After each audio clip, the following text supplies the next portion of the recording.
Honda SP 125 এর আজকে একটা বিরাট প্রবলেম নিয়ে আলোচনা করব। আর এই প্রবলেমটা মনে করেন যে খুব সিরিয়াস ইস্যু, এটাকে ইগনোর কোনোভাবেই করা যায় না। এই গাড়িটা যখন আপনি নর্মালি চালানো শুরু করবেন তখন দেখবেন যে এটার গিয়ার খুব সফট, কোনো অসুবিধা নাই।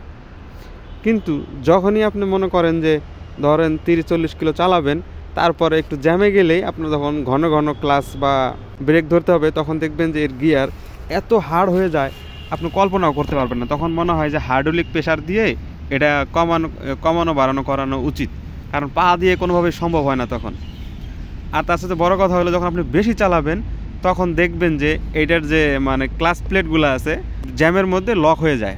আপনি চালাচ্ছেন তখন হুট করে তখন কোনো জ্যামে ব্রেক ধরবেন, তারপরে হয়তো বা গিয়ার নামানোর চেষ্টা করবেন, গিয়ার নামানোর চেষ্টা করলেই দেখবেন যে গিয়ার আর নামতেছে না, লক হয়ে গেছে।